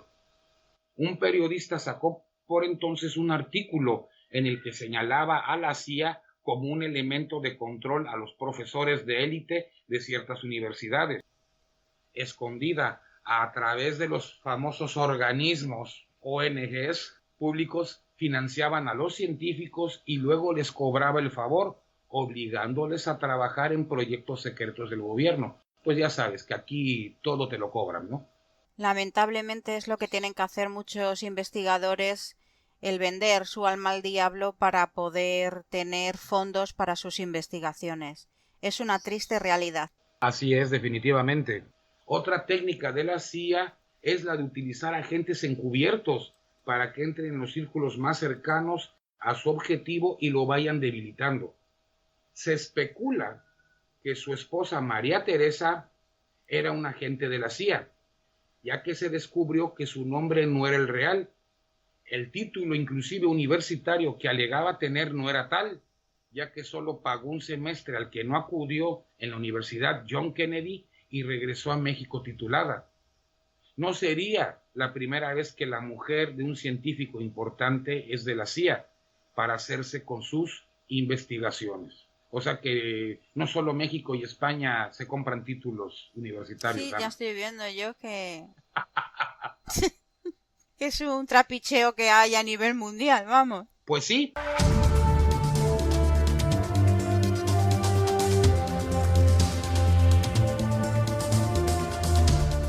Todas estas investigaciones que estaba realizando el doctor Greenberg, ahora a día de hoy van teniendo una aplicación práctica y ya por ejemplo vemos como hace poquito Elon Musk presentó un experimento de implantes cerebrales que Greenberg parecía estar investigando algo similar, pero sin la necesidad de una operación quirúrgica, que es lo que pues sí se precisa con esto de Elon Musk, ¿no? Pues fíjate que a mí no me extraña. Yo casi estoy seguro, ya con esto cierro el círculo o ato los cabos en que Elon Musk está siendo ampliamente apoyado por el gobierno americano. Ok, tú nos apoyas, te haces altamente multimillonario, eres de los hombres más ricos del mundo. Qué casualidad que Elon Musk, su empresa se llama Tesla. Y ahora está dando como suyos experimentos que ya desde hacía 25 o 30 años antes el doctor Greenberg ya estaba investigando. ¿No se te hace muy extraño, Ana? Por supuesto que sí, porque es que yo en las casualidades no creo. Así es, Anita. Entonces, el experimento de Elon Musk, y lo sigo poniendo entrecomillado y en mayúsculas y con lucecitas y subrayado, es el cyborg. Implantarnos tecnología para lograr cosas que no podemos hacer. Sin embargo, Greenberg hablaba del PSI, de la percepción sensorial, en el que nosotros desarrollamos la capacidad que tenemos y conectamos con habilidades de la mente sin necesidad de prótesis. O sea que a lo mejor está Elon Musk ya con el desarrollo de la tecnología, la inteligencia artificial, inclusive a lo mejor tecnología 5G, ¿verdad? Que ahora tanto se maneja, pues ya lo está haciendo en un chip, ¿no? O en algo ya materializado, ¿no? En algo artificial, ¿no? Pues sí. Pim van Lommel es un cardiólogo holandés que tiene un libro llamado Más allá de la vida y habla precisamente de experiencias donde no estamos ni vivos ni muertos. Este cardiólogo utiliza las investigaciones de Greenberg para explicar que la conciencia no es producto de la actividad cerebral. La conciencia está, nos rodea y nos empapa, es decir, que nuestros cerebros son como pequeñas computadoras, tienen acceso a esa conciencia, no son generadoras de conciencia sino receptores, y curiosamente esto lo demostró el doctor Greenberg. Lo que pasa es que chocamos otra vez con los parámetros que acoge la ciencia, ¿no? salvo por los Estados Unidos y esa agencia central de inteligencia que puso el ojo en Greenberg, el resto de científicos pues no dio el valor suficiente a esos estudios y a esas investigaciones sobre la consciencia que estaba haciendo Greenberg, pero porque era un adelantado a su tiempo. Esta frase que su propio hermano dijo sobre él lo resume todo. Greenberg era un chamán para los científicos, pero para los chamanes era un científico. Es decir, se movía entre los dos mundos, no casaba con ninguno. Dedicó su vida al estudio y, por lo tanto, al mundo experiencial de la conciencia. Él siempre decía que la ciencia no se define por su tema, sino por su método, por lo que se podía investigar lo que uno quisiera siempre que se hiciera con un carácter científico. Así es, prácticamente te está diciendo todo ya está, simplemente es cuestión de descubrirlo, ¿no? Claro, y de probarlo científicamente, ¿no? Claro, llevando un método, una metodología, pero eso ya está, nada más es cuestión de que nosotros lo descubramos, nos demos cuenta de que está. Claro, era un científico eminente y al mismo tiempo rompía los límites de la ciencia, pues codeándose, ¿no?, con cirujanas psíquicas como Pachita, ¿no? Mientras estaba aquí, nadie podía decirle nada porque era un genio, pero tristemente, Toño, cuando desapareció, empezaron a borrar su figura. Nosotros... Eso era lo que les convenía. Claro. Nosotros esta noche hemos querido recuperar su historia y darle el valor que su persona de justicia se merece por sus investigaciones tan adelantadas a su tiempo y que desgraciadamente le costaron su libertad y su vida. Así es, Ana.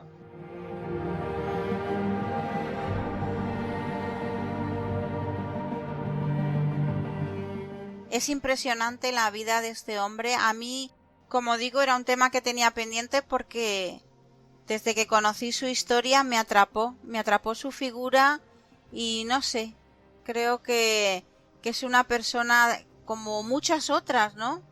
Maestros adelantados a su tiempo y que se les ha intentado desde siempre borrar porque ahora creo que es cuando quizás más se le está recordando, ¿no? Porque precisamente sus investigaciones pues están siendo ahora llevadas a cabo por otros, ¿no? Por otros científicos. Tan adelantado, no sé si recuerdas, Ana, que tú y yo estábamos viendo un programa de aquellos de la época de la televisión española que lo entrevistaron. Sí, así es, Toño. Era en el programa La Noche, a finales ya de los años 80, creo que fue en el 89, el vídeo que vimos, y era un programa que se emitía en la 2 de Televisión Española, dirigido por Fernando Sánchez Dragó. Efectivamente, Anita. Creo que estaba Salvador Freixeiro. Y empieza a hablar el tío, y esto, pa. De repente la cámara dejó de enfocar al doctor y enfocó al Fernando Sánchez Dragó. Y tenía una cara como diciendo, bueno, este hombre de qué me está hablando, ¿no? Es que su nivel de conocimientos a nivel de la consciencia, de ese campo cuántico, esa matriz holográfica de la que hablaba, estaba muy por encima de los conocimientos de esa época para el resto de contertulios. Así es, definitivamente. Bueno, pues aquí dejamos el tema del Dr. Greenberg. Yo creo que le hemos hecho merecida justicia porque hemos hecho un repaso a su vida y obra y allí donde esté, espero que la vida le haya tratado como se merecía, aunque desgraciadamente pues coartaran su libertad. Sea como fuere, pues aquí queda, ¿no?, este rendido homenaje pues a uno de los hombres que realmente pues abrió camino, ¿no?, para muchos que llegarán después y continuarán con ese trabajo que, bueno, en la UNAM siguen su equipo, ¿no?, trabajando y desarrollándolo. Hasta donde yo tengo entendido, sí, Ana, hasta donde yo tengo entendido, sí. pero ya no se habla más de esas investigaciones y menos de lo que tiene inédito. Bueno, pues nosotros pasamos ya un poquito página y vamos a continuar pues con más temas, ¿verdad? Aquí en la Bitácora del Miedo.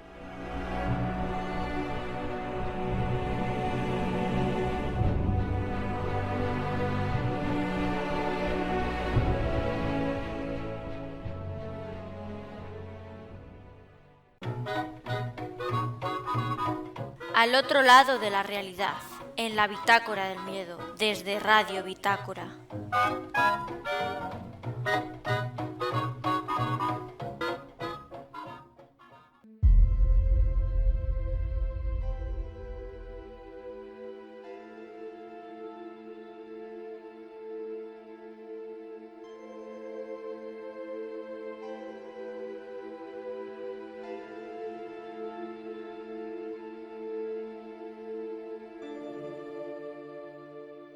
Continuamos, Toño, con un tema que últimamente está dando mucho que hablar porque son muchos casos los que se están reportando, sobre todo en Estados Unidos, y son las extrañas desapariciones en cruceros. ¿Qué ocurre con todas esas personas que se esfuman de sus camarotes? ¿Son simples accidentes, suicidios o hay algo más detrás de ello?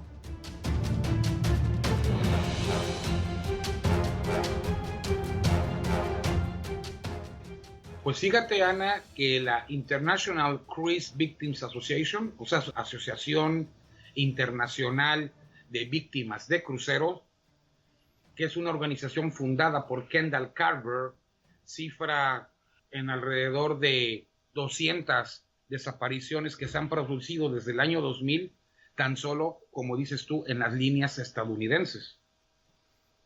Lo curioso es que hay varias hipótesis que intentan dar una explicación lógica a esto que está pasando, pero ninguna parece ser concluyente, ya que el 95% de los casos pues no hay pruebas, ¿no? A menudo suelen ser pues personas que caen por la borda del barco y cuando la tripulación se da cuenta de su desaparición ya es demasiado tarde. Aunque, como luego veremos, hay casos que realmente pues no son nada explicables y son bastante misteriosos.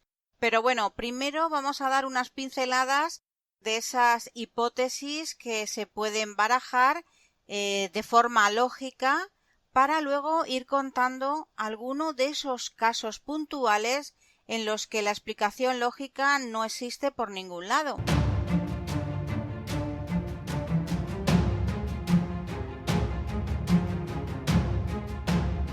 Así es, Ana. Además de la hipótesis del accidente, suele recurrirse a la del suicidio. En algunos casos puede ser que simplemente se fugasen o que tuviesen algún problema en los puertos de destino, ¿no? Los datos apuntan a que estas desapariciones tienen ciertas pautas, ¿verdad? Así es, Anita. Los hombres desaparecen más a menudo que las mujeres. La edad media es de 44 años y la noche en la que más desapariciones se producen es en la última, asociadas pues a las borracheras de la fiesta de despedida, como un ejemplo, ¿no? Sí.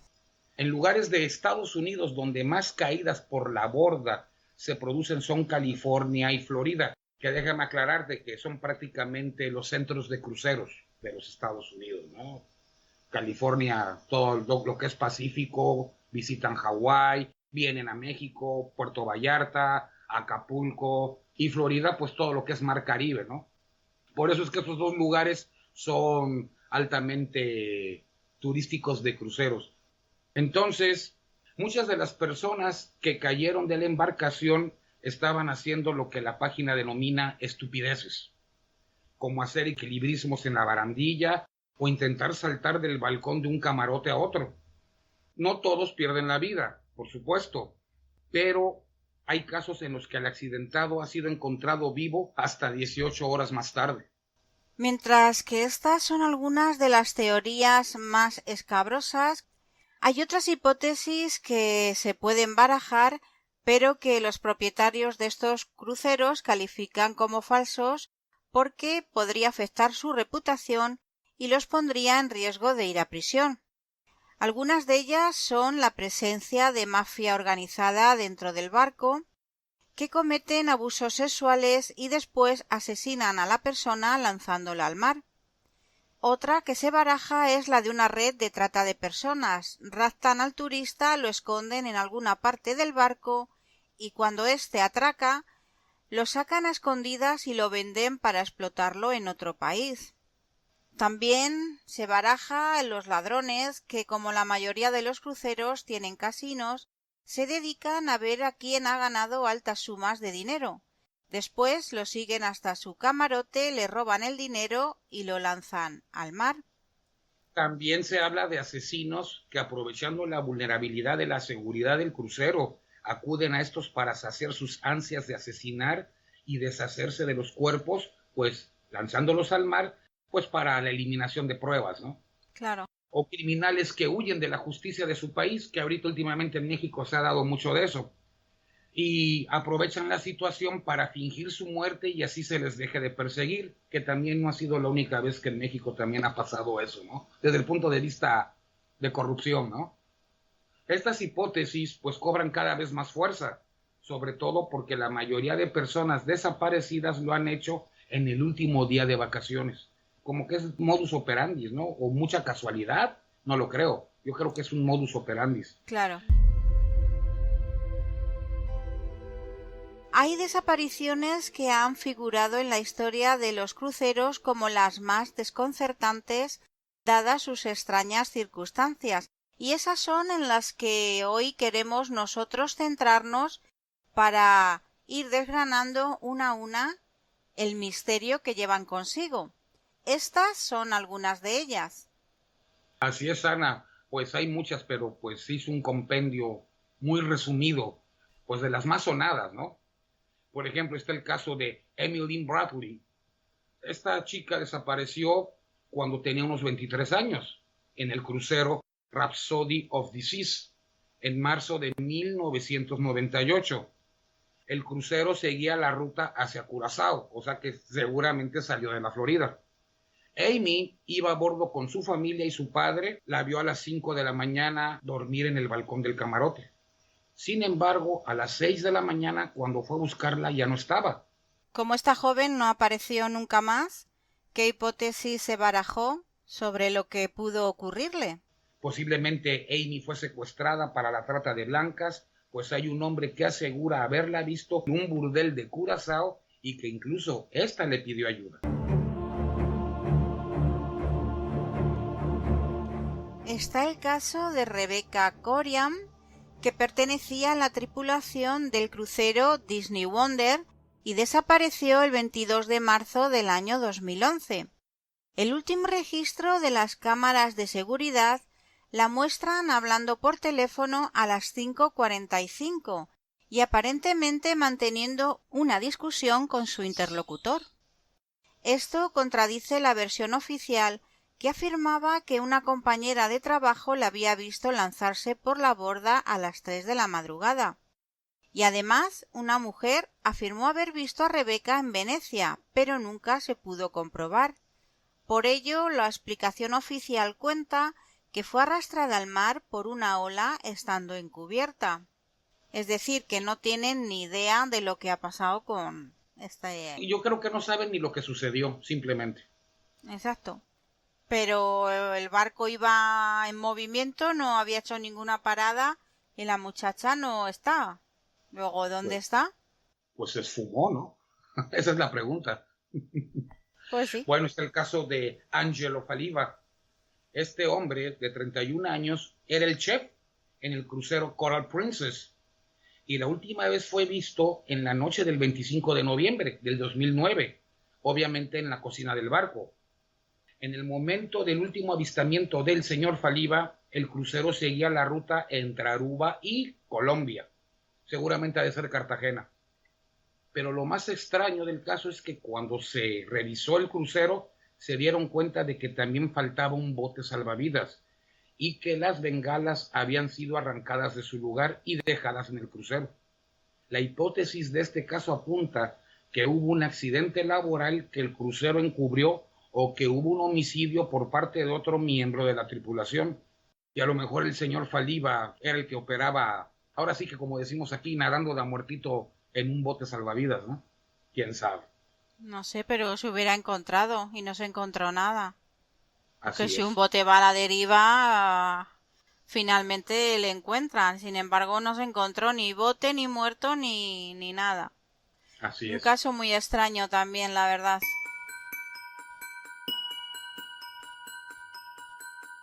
Otro caso es el de Sabine L., alemana de 62 años, que desapareció en un crucero desde Canarias a Madeira en 2007. Estaba acompañada por su marido. Una noche se fueron juntos a acostar y al día siguiente ya no estaba. De nuevo, ni rastro del cuerpo, ni testimonios, ni indicios de ningún tipo. Este sí que es también súper misterioso. Yo creo que de los más misteriosos. Claro, o sea, te vas a acostar por la noche con tu marido y cuando el hombre se despierta, la mujer ya no está, ha desaparecido. ¿Y el marido qué? Así es. Pues imagínate. Y ya una persona mayor, ¿no? Sí, Hasta con eso. 62 años, con lo cual lo de la trata de blancas no cuela. Sí, y tampoco que se hubiese lanzado creyéndose de los clavadistas de Acapulco e irse a nadar hasta dónde iban, hasta Madeira, ¿no? Pues tampoco lo creo. Muy extraño, muy Muy extraño. extraña. Esta desde luego que sí. Parece, no sé, una abducción. No lo sabemos. Ahora sí que pueden entrar hasta las teorías de la conspiración, Ana. Pues mira, vos qué me dices del caso de John Halford, un librero británico de 63 años, un hombre ya también ya entrando en su mayoría de edad, ¿verdad? Y pasó una semana en un crucero a Egipto.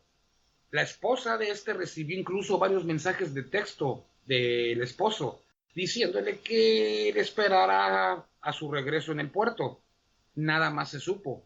En su maleta había 3 collares, uno para su esposa y otros 2 para sus hijas, que tenían sus nombres escritos con los jeroglíficos, lo que no concuerda con la teoría del suicidio. Pues sí.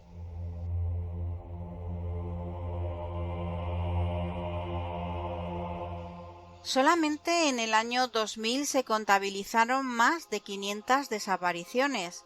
Actualmente la cifra se ha incrementado exponencialmente, pero sigue sin ser fiel a la realidad, pues muchos de estos cruceros sobornan a los familiares del desaparecido o a la prensa para que no se haga eco del caso y así no ensuciar el buen nombre de la compañía.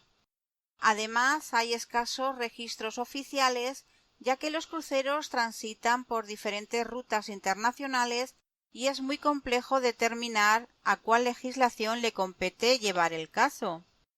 Así es, Anita. No hay duda de que hay un vacío legal, Ana, que favorece la negligencia y el crimen de los cruceros. Pues viajas entre país y cuál es la ley que manda, ¿no? Aunque pues yo digo que debe de ser la nacionalidad a la que pertenece el barco, ¿no? Pero en fin, realmente son casos de los más misteriosos e inquietantes. ¿Por qué no existe ni un solo rastro de estas personas y nunca jamás se vuelve a saber de ellas? Como si se hubieran ido al limbo del más allá o como comenté, esfumado, ¿no? Además, todos estos cruceros enormes disponen de cámaras de video, vigilancia, todo lo registran. ¿Por qué no hay ni una sola grabación que arroje algo o alguna pista al respecto, ¿no? Muy extraño, ¿no? Pues sí, es realmente muy extraño porque hoy día pues hay tecnología para tener controlado todas las partes del barco y ver si Aunque te puedo realmente asegurar que lo que fue este año y el pasado sí se bajaron las desapariciones por la pandemia. no, Chiste sí, mal, perdón. claro, sí. Pues no sé, realmente hay algunos casos que son de lo más inquietantes, la verdad, y misteriosos, aunque ya de por sí los que tienen solución debido a trata de blancas, a asesinatos y tal, dan creo que más miedo incluso que los que son de misterio en sí. No, sí, definitivamente. Ahora, por ejemplo, si fueron secuestrados o secuestradas, pues vamos, hasta cierto punto da duda, porque Vamos, yo soy secuestrado siempre y cuando ya después pidan rescate a la familia, ¿no? Sí, es verdad. Eso ya caería dentro de lo que es un secuestro, ¿no? Pero mientras tanto es simplemente la desaparición. Bueno, Muchos detalles, ¿no? pues sí.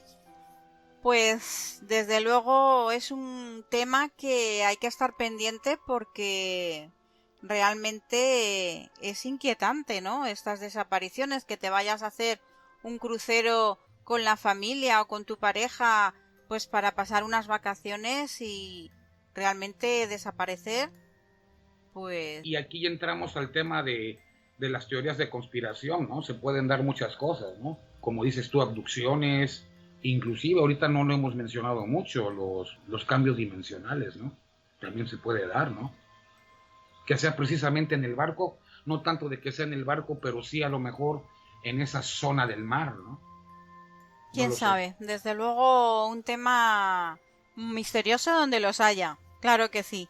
Bueno, pues nosotros lo dejamos aquí. Si hay alguna cosa más, pues seguiremos investigando y continuamos aquí con más temas en la Bitácora del Miedo.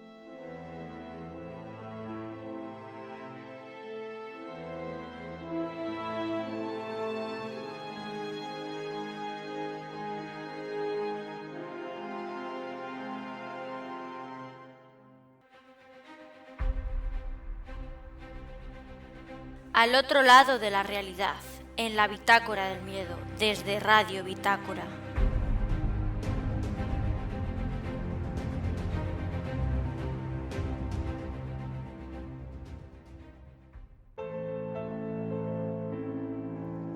Hola amigos, hoy os traigo el misterio del Palacio de Oribe en Córdoba. En el tradicional barrio de San Andrés nos encontramos con un antiguo caserón del siglo XVI conocido como Palacio de Oribe o Casa de los Villalones, uno de los más bellos edificios civiles del Renacimiento en la ciudad, sobre el que pesa una leyenda de su supuesto encantamiento. El edificio es obra del arquitecto Hernán Ruiz II y fue construido en 1560. Con el sobrenombre popular de la Casa Encantada, es otro de esos edificios oficiales en los que un gran número de trabajadores coinciden en haber sido testigos de lo insólito: extrañas vibraciones del suelo, luces que se encienden solas, un macabro lamento que se escucha en ocasiones en las plantas inferiores y la aparición de una bella joven ataviada con vestido blanco y vaporoso que porta una vela amarilla en la mano. Por lo visto, son varias las leyendas que circulan sobre los trágicos hechos sucedidos tras los muros del Palacio de Oribe. Sin embargo, la historia real dicen que aparece en el libro Paseos por Córdoba, escrito en el año 1873 por don Teodomiro Ramírez de Arellano.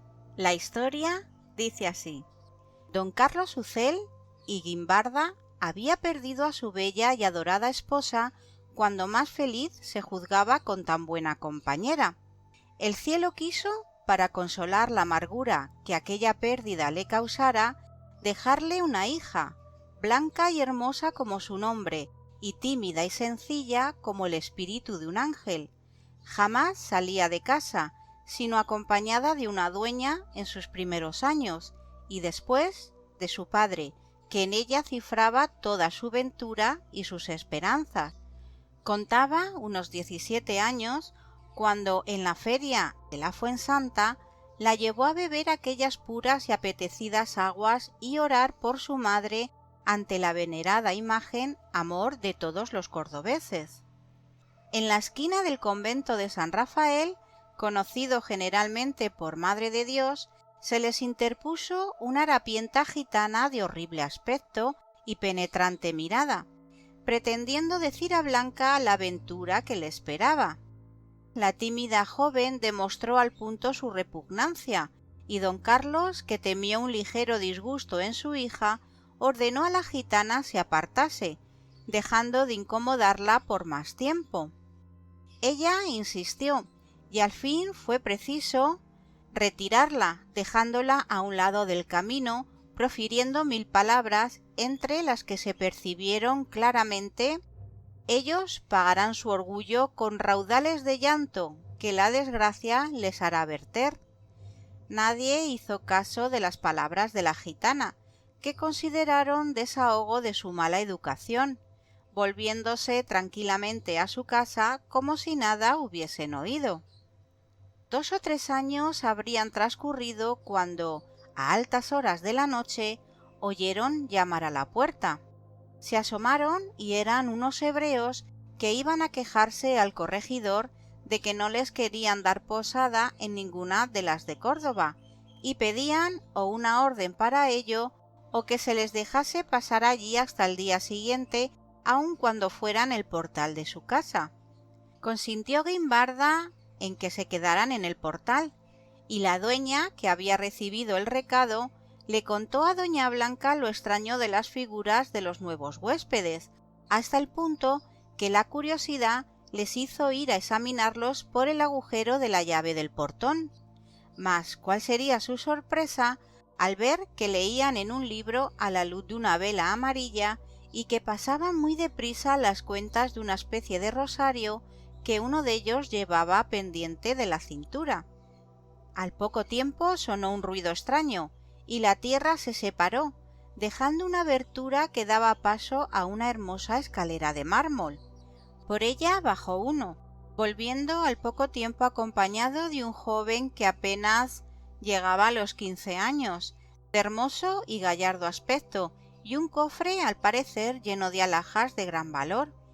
Aquel desgraciado, enterrado en vida, les rogó repetidas veces para que lo llevasen consigo, siendo inútiles sus quejas y súplicas, pues después de algunas prevenciones que le hicieron, lo obligaron a bajar de nuevo por la ancha escalera.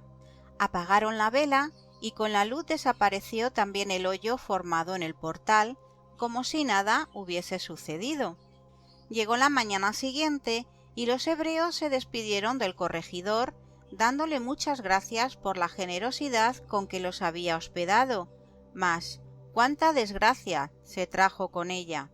Tanto la dueña como la hermosa Blanca ardían en viva curiosidad por saber el misterioso arcano del joven prisionero con tantas y codiciadas riquezas.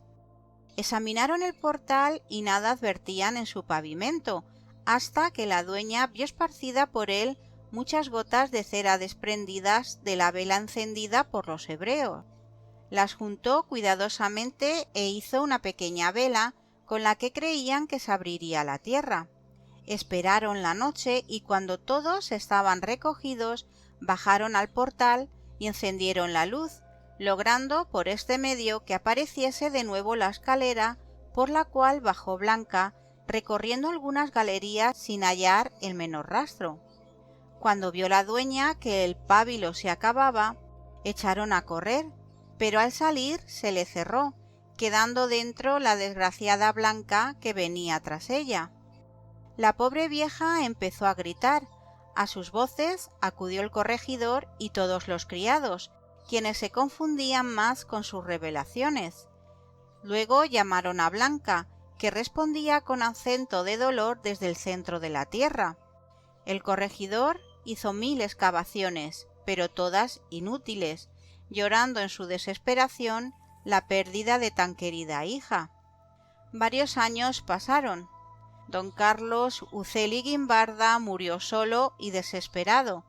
Desde entonces se dice que una sombra misteriosa recorre de noche toda esta casa, atribuyéndolo al alma de doña Blanca, que aún vaga por aquellos contornos. A partir de este momento nació el rumor de que al caer la noche, gritos y lamentos provienen del interior del palacio, y que una perturbadora sombra se deja ver junto a sus ventanas.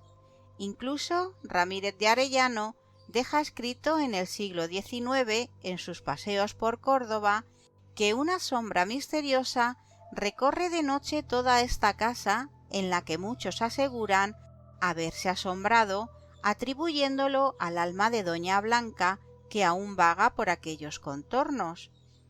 En la fachada del palacio, sobre la puerta, se encuentra tallado en la piedra un medallón que representa a una mujer con los brazos abiertos. ¿Será el mudo recuerdo a la desaparición de Doña Blanca? El Palacio de los Villalones hoy está ocupado por la sede de la Concejalía de Cultura y más de un siglo después, la leyenda del fantasma de la hija del corregidor continúa más viva que nunca. Espero que os haya gustado y nos vemos en el siguiente caso de la Bitácora del Miedo.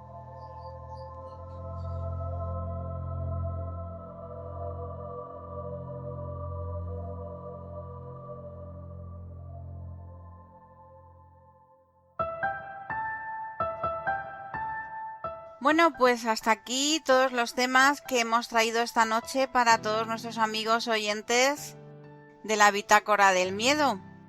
Toño, te espero dentro de muy poquito para seguir aquí en un programa más con temas tan interesantes como los que hoy hemos traído. Con gusto estaremos aquí con todo el público oyente. Os esperamos aquí En la Bitácora del Miedo. Sed felices. Besos.